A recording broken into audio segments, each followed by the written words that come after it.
Welcome. What's going on today? What we're going to go over, this can be a quick and dirty video. We're going to go over the 8 steps on how to achieve mastery, on what to do to achieve mastery. You're going to go over these 8 steps, and whatever you're learning to master, by repeating these 8 steps over and over and over and kind of making an infinity sign or a Ray Dalio's compound arrow, you're gonna become a master of what it is you're doing. And the reason why I'm choosing to speak about this right now is because I am looking to master a skill right now in the wee hours of the night between 11 and 2:30 a.m. While everybody else sleeps, I'm choosing to master a skill, right, that I know will incrementally compound and get better. And I want to read you this Chinese proverb: be not afraid of going slowly, be afraid of standing still. Read that again. Be not afraid of going slowly. Be afraid of standing still. Because most people, they don't learn something right away. They just stop it. We're in that age of like, you know what? I didn't get a lot of satisfaction from this. I'm just going to put it to the side and not do it. But when you're mastering a skill, when you're getting really good at something, it takes time, it takes energy, and it takes the service of attention. So I wanted to go over that with you because I think it's mastery is important. It's one of my prime core values with everything I do. And if like my guests know that I love to master things, and I'm like, I'm going deep into this. I'm going all the way, man. Throw me a life preserver. But I'll go deep into a subject because I really want to earn the learn on it. That's so very important. So I'm going to go over how do you achieve mastery. And these are the 8 steps of achieving mastery. And the reason why this popped up in my mind, I'm going over a training that I invested in with a top skill chief business strategist. And I want to learn his process so I can earn progress towards really solving a problem for my guests, for my clients. And I think it's very important. So I'm choosing to go deep into it. And I was like, got to make a video. And one of my other mentors told me, he's like, dude, you got to do a video every day. And that's kind of hard, isn't it? It's difficult, but you got to do it anyway. So without further ado, the 8 steps to achieve mastery. And I think this is very important. Great book to read before I go into this is Robert Greene's Mastery. I think it's one of his best ever written books. I've read all of his books, and for some reason, this book really dove really deep. I feel like he gave this book a lot of time, energy, and attention, and drilled deep into the details of what it takes to master. Phenomenal book, Robert Greene's Mastery. So, step 1, and all of these steps, you can repeat these. These are on repeat with everything you're doing. So 1, learn from the best teachers, right? You don't want to learn from someone who just started yesterday, but you want to learn from one of the best teachers in whatever space or niche you're in. I think it's very important to do that, right? So see if you want to master a skill, learn from a master. And also on top of that, I also want to say, get an accountability partner, someone that's going to help you hold your feet to the fire of really learning a skill, that's going to change your life for the better, right?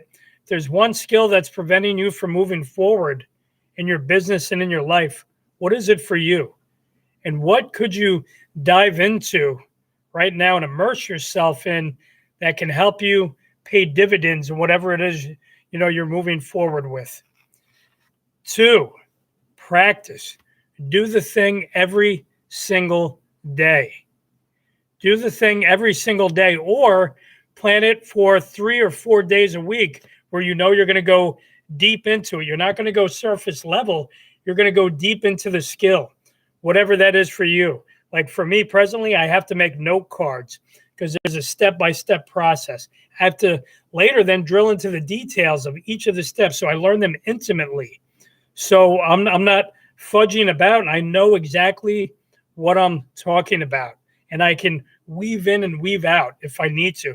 That's what really using your ROTE memory, so you have it and it's ingrained inside of you.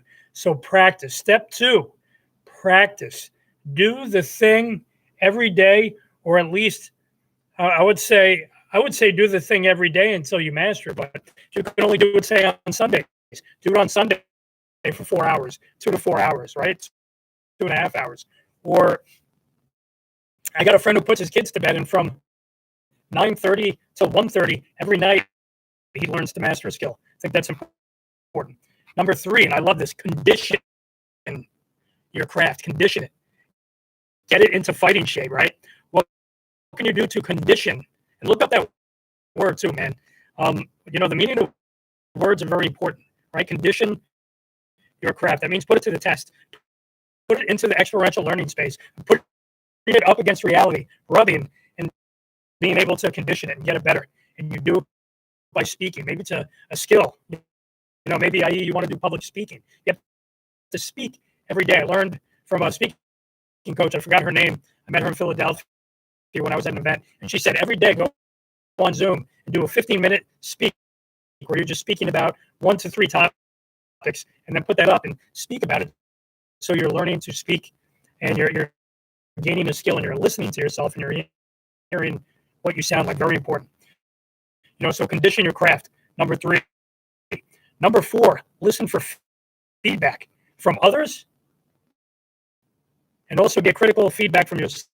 I think it's good to get, because sometimes we're inside of the bottle looking out, right?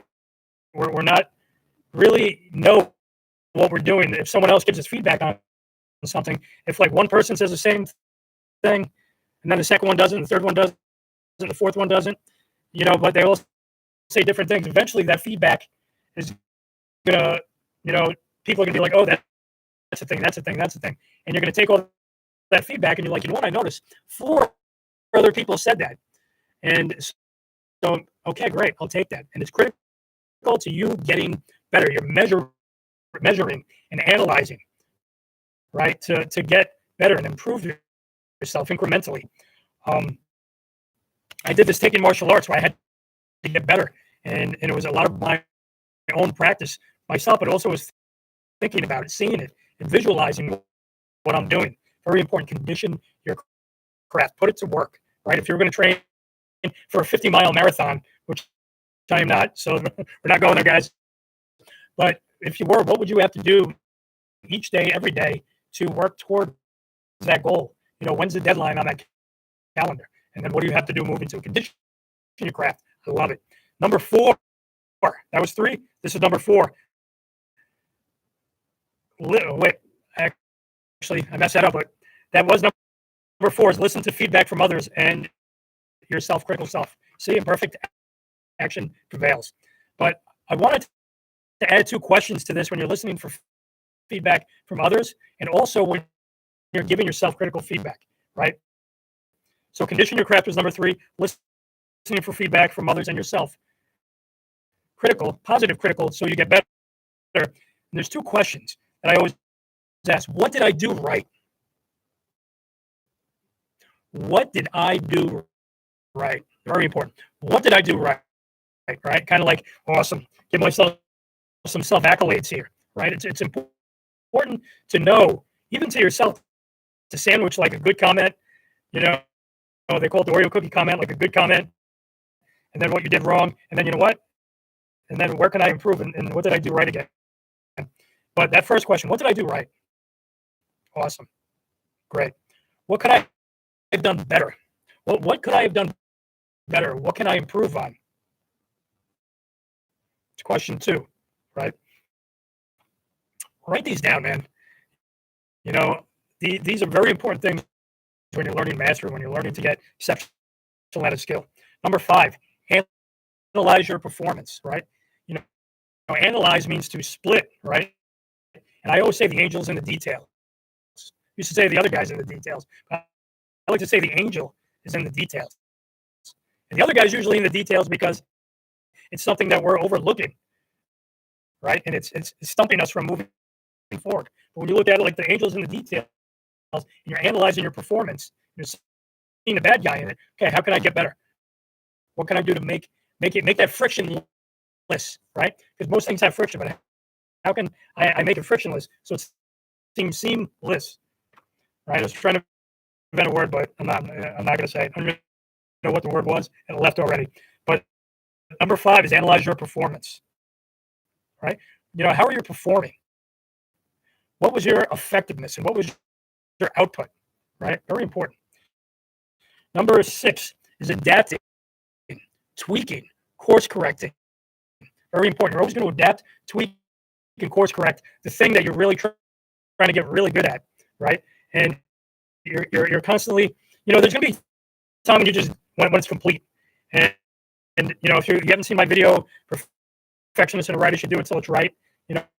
I get this gut feeling that I'm 75% with this, and I'm going to move forward. Very important distinction. So adopt, tweak, course correct, and reiterate.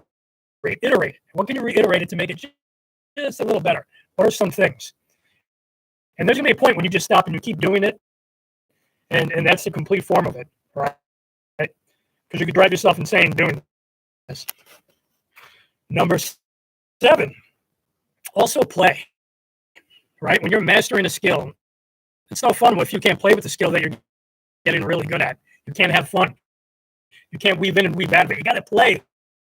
You got to have fun. You got to like dance a little bit, right? You got to have some rhythm to it, or it makes it like the Grim Reaper. It's like the end of your life.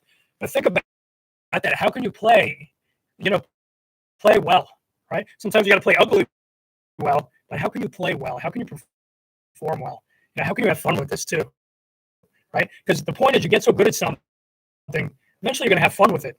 Or it's actually fun. People love to have fun when they're mastering a skill. Think of a skill that you really want and desire to learn. I want to have fun with it, man. So that's number 7. Number 8 is repeat and drill these down. Repeat and drill these down. And I think that's very important. So again, let's touch base on that. 1, learn from the best teachers. If you want to master a skill, learn from the best teachers. 2, practice. Do the thing day in and day out. Very important. 3, condition your craft. Get it into shape, fighting shape. What can you do? 4, listen to feedback from others. Not hear, right? We all hear, but listen. Listen is focus attention on data collecting, what you're collecting inside your brain, so you can get better and use your potential to get exponentially better, right? Listen to feedback from yourself and from others. 2 questions. Remember the 2 questions. So I'm going to say 4A, 4B. 4A, what did I do right? 4B, what could I have done better? 5, analyze your performance. Split your performance and analyze it. See what works, see what didn't work. What can I do better? What else can I do? Right? Think about it. Right? Think about it. See it in your mind. I always say, see the possibilities in your mind. Number 6, adapt, tweak, course correct, and reiterate it. Number 7, play. Have fun, play. Let's play. Woo. Number 8, repeat these and drill them down. Repeat and drill them down. That's number 8. Repeat and drill them down. It's kind of a quick and dirty video. This isn't going to be, just wanted to do this right away because I think this is very valuable for people when you're learning to master a skill. A lot of people don't know how to master a skill. And these to me are critical 8 steps that I repeat on I'm reading these from paper, but I do these automatically, right? I do these automatically without even really reading the paper, but I wanted to give myself a reminder of the things that I do when I'm really learning a skill. However long I'm going to take, this skill. I'm going to take actually 3.5 months to. I think I put June 15th as the last day to completely master this, right? And still practice it on Sundays because it's something critical that I need to keep moving forward. But right now, it's an everyday process to progress. I want to read what mastery is about, right? If you're serious about business, you must get mastery. So important. so you can truly serve people. You're not just serving, but you're upserving. You're being the best. You're dominating, right? There's no competition. You're in the blue ocean when you're exceptional at your craft, right? At your stage craft or whatever craft it is. But master, I want to read this, and I got this definition off the internet. I do have huge old school dictionaries, but they're not here. I'm not one of my offices. But mastery, comprehensive knowledge or skill. This is the definition in a subject or accomplishment, right? Term one is comprehensive knowledge or skill in a said subject or an accomplishment. And the second meaning I really like: control or superiority over someone or something. Control or superiority. I don't like over someone, but I like over something, right? Because I believe we all need to partner. We all need to work together in a unit. So I want to end again with this quote. And there's another quote I was going to read by Henry Wadsworth Longfellow, who I guess wrote Paul Revere and a few other books, which I am going to get that quote next time. It was such a good quote. I forgot it, and I don't want to butcher it. So I'm going to leave you with this Chinese proverb, because this Chinese proverb and just literally came to me, and I wrote it down. Be not afraid of going slowly. Be afraid of standing still, right? Because that's mastery. Mastery, sometimes it's slow, sometimes it's quick, sometimes it's 10 steps back, 5 steps forward, 15 steps back, and then all of a sudden you make those next 15 steps frictionless, and then you get super speed, and you get power, and all of a sudden you're starting to move forward at a quicker rate. And again, my book recommendation is Mastery by Robert Greene. Phenomenal book, Mastery by Robert Greene. There's also another book that I read a long time ago, and I actually just reordered it about 3 weeks ago. I think Amazon got it to me. It's by George Leonard, by the same term, Mastery, right?